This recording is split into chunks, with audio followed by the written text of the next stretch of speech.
साधु जय भीम, स्नेहा की चौपाल देख रहे हैं आप और उन बहुजन समाज की बड़ी खबरों के साथ।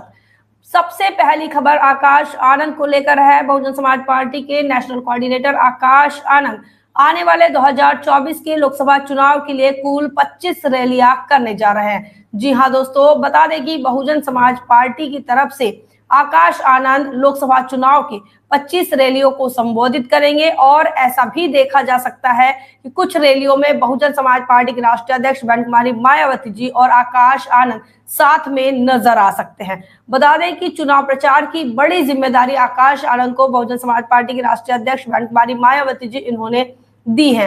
पिछले दिनों बहुजन समाज पार्टी ने 40 स्टार प्रचारकों की सूची जारी कर दी थी।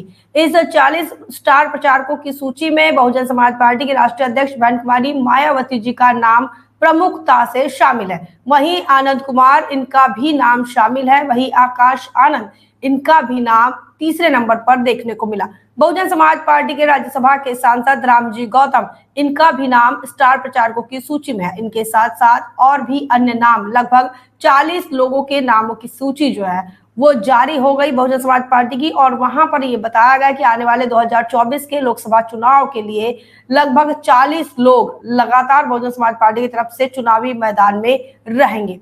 यहीं पर आपको यह भी बताया कि अब तक आकाश आनंद को उत्तर प्रदेश में मैदान में नहीं उतारा गया था, लेकिन 2024 के लोकसभा चुनाव को ध्यान में रखते हुए अब आकाश आनंद की एंट्री उत्तर प्रदेश, उत्तराखंड में भी देखने को मिल सकती है। तो आकाश आनंद आने वाले समय में उत्तर प्रदेश में भी चुनावी रैलियों को संबोधित कर पाएंगे। यहीं पूरे देश के अंदर भी वह चुनावी प्रचार करते हुए नजर आएंगे। बता दें कि 6 अप्रैल से लेकर लगातार 1 मई तक आकाश आनंद चुनावी दौरे पर है और इसी दौरान लगातार आकाश आनंद बहुजन समाज पार्टी के लिए तमाम देशवासियों से वोट की अपील भी करेंगे। और आपको ये बताया कि कुल 25 रैलियों की को लेकर आकाश आनंद इनका जो कार्यक्रम है, इनकी जो रैलियां है वो होने जा रही हैं। वहीं आपको बताया कि अमरोहा से बड़ी खबर निकल कर आ रही है। अमरोहा उत्तर प्रदेश का एक लोकसभा क्षेत्र है जो पिछले बार बहुजन समाज पार्टी के खेमे में आया था।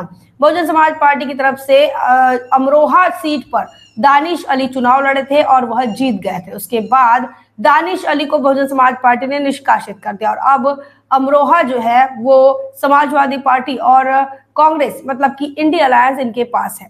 आज की तारीख में समाजवादी पार्टी के तमाम कार्यकर्ताओं और पदाधिकारियों के माध्यम से अमरोहा के ही प्रदेश कार्यालय अमरोहा के ही पार्टी कार्यालय पर एक बैठक होती है समाजवादी पार्टी का। उसी सभा में, उसी बैठक में बता दें कि दानिश अली इनका लगभग बहुत तेजी से विरोध समाजवादी पार्टी के खेमे में नजर आ रहा है। दानिश अली कांग्रेस के प्रत्याशी हैं और समाजवादी पार्टी का कांग्रेस के साथ गठबंधन है। बावजूद इसके समाजवादी पार्टी के अंदर कुंवर दानिश अली को लेकर एक बड़ी नाराजगी देखने को मिल रही है। लगातार समाजवादी पार्टी की तरफ से मुस्लिम विरोधी जो बयान सामने आ रहे हैं, इतना ही नहीं, मुस्लिमों को टिकट देने की बात को लेकर भी अखिलेश यादव से लगातार यादव समाज नाराज है। इसी के साथ साथ आपको ये बताया कि पिछले दिनों अखिलेश यादव को यादव समाज ने अल्टीमेटम भी दे दिया था कि अगर मुस्लिम समाज को टिकट देंगे तो तमाम यादव समाज जो है वो बीजेपी को वोट दे देगा। यहीं इसी के साथ साथ ये मामला भी देखने में आया कि अखिलेश यादव ने भी मुस्लिमों से लगातार दूरियां बनाते ही चले गए। पीडीए का जो फॉर्मूला बताया था उसमें ए फॉर अल्पसंख्यक से अगड़ा हो गया और ये भी एक कारण है कि लगातार मुस्लिमों के साथ जो दूरी बना रहे अखिलेश, उन तमाम चीजों को अब लोग समझ भी रहे हैं। इसी के वही अमरोहा में जो मामला सामने आया है जिसमें एक तीखी नोकझोंक हुई है समाजवादी पार्टी के कार्यकर्ताओं के बीच और कुंवर दानिश अली इनके बीच। कुंवर दानिश अली जो कि कांग्रेस के प्रत्याशी हैं, समाजवादी पार्टी के तमाम लोग जो है वो कुंवर दानिश अली इनके नाम को लेकर सहमत नहीं है और यही कारण है कि लगातार विरोध हो रहा है। और ना सिर्फ विरोध हो रहा है बल्कि तीखी नोकझोंक भी हो रही है। तो कुंवर दानिश अली के खिलाफ खुद समाजवादी पार्टी के ही कार्यकर्ता देखने को मिल रहे हैं। वहीं आपको बताया कि हरियाणा की अशोका यूनिवर्सिटी में लगातार एक मामला जारी है और वहां पर अशोका यूनिवर्सिटी यह एक प्राइवेट यूनिवर्सिटी है और वहां पर बहुजन समाज के तमाम संगठन के माध्यम से जय भीम के नारों के साथ साथ जातिगत जनगणना की मांग भी उठी है।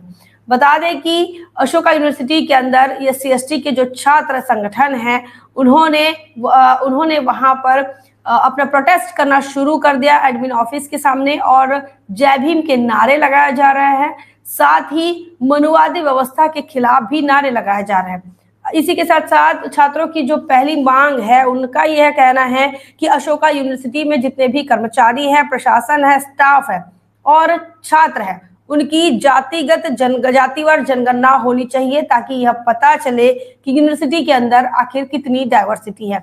तो अभी छात्र जो है वो पढ़ाई के साथ साथ ये भी जानना चाहते हैं कि उनका पार्टिसिपेशन यूनिवर्सिटी के अंदर कितना है और देश के अंदर कितना है। यह जो मामला है लगातार माननीय कांशीराम साहब ने एक समय में उठाया था जातिगत जनगणना का, वही मामला आज के तारीख में यूथ भी उठा रहा है।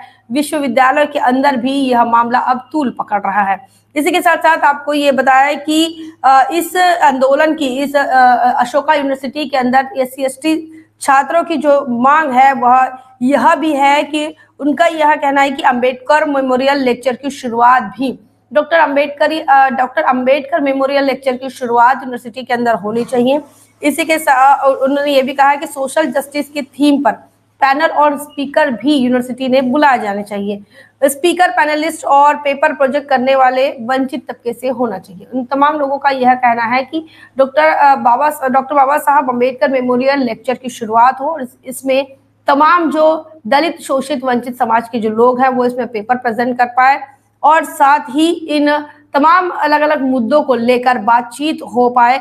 इनका यह कहना है कि सोशल जस्टिस के मामले पर, सोशल जस्टिस के थीम पर लगातार जो है पैनलिस्ट बुलाकर विमर्श होना चाहिए, ये भी एक बड़ी मांग है। इसी के साथ साथ एक और मांग जो है इन छात्रों की है, जिसमें उनका ये कहना है कि फीस पेमेंट की जो पॉलिसी है अशोका यूनिवर्सिटी की, चूंकि अशोका यूनिवर्सिटी अपने आप को प्रगतिशील यूनिवर्सिटी मानती है, लेकिन जब फीस पॉलिसी का जो मामला है उसमें अशोका यूनिवर्सिटी के कई लूप हॉल्स देखने को मिले हैं।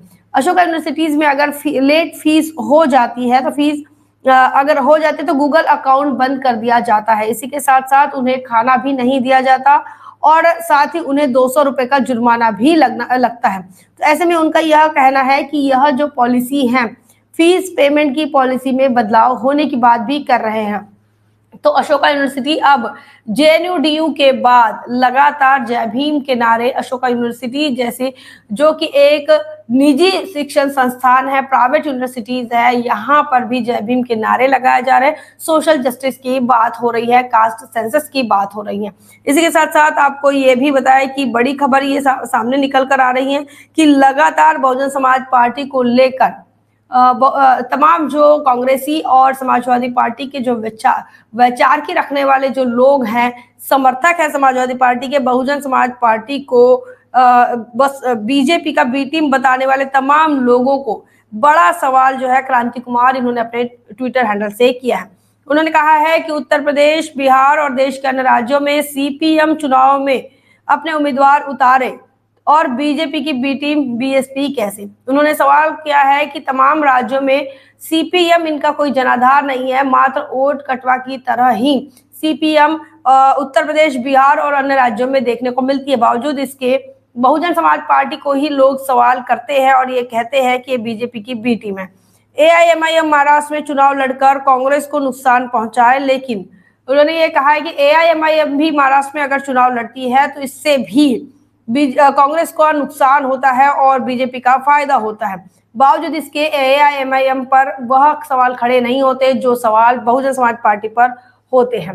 TMC जो कि तृणमूल कांग्रेस है, ममता बनर्जी ने भी अकेले अपने बलबूते पर चुनाव लड़ने का जो ऐलान कर दिया पश्चिम बंगाल के अंदर, उसके बाद भी ममता बनर्जी पर इस प्रकार के सवाल खड़े नहीं होते हैं जिस प्रकार के सवाल बहुजन समाज पार्टी पर लगातार खड़े किए जा रहे हैं। तो ऐसे में बहुजन समाज पार्टी को लेकर लगातार उठ रहे सवालों को लेकर सोशल मीडिया के माध्यम से तमाम बहुजन समाज पार्टी की जो समर्थक है वो अब जवाब देने लगे हैं और लगातार उन तमाम पार्टियों को सवाल पूछ रहे हैं कि आखिर बहुजन समाज पार्टी पर ही बी टीम का जो दाग है वो क्यों लगाया जाता है, क्योंकि बहुजन समाज पार्टी की जो लीडरशिप है, बहुजन समाज पार्टी का जो एजेंडा है वो कहीं ना कहीं तमाम दबे कुचले लोगों के लिए है, दलित, आदिवासी, वंचितों के लिए है, माइनॉरिटीज के लिए है। और यही इसे बहुत महत्वपूर्ण कारण जो है तमाम बहुजन समाज पार्टी के समर्थक मानते हैं और इसीलिए लगातार बहुजन समाज पार्टी पर सवाल खड़े करते हैं।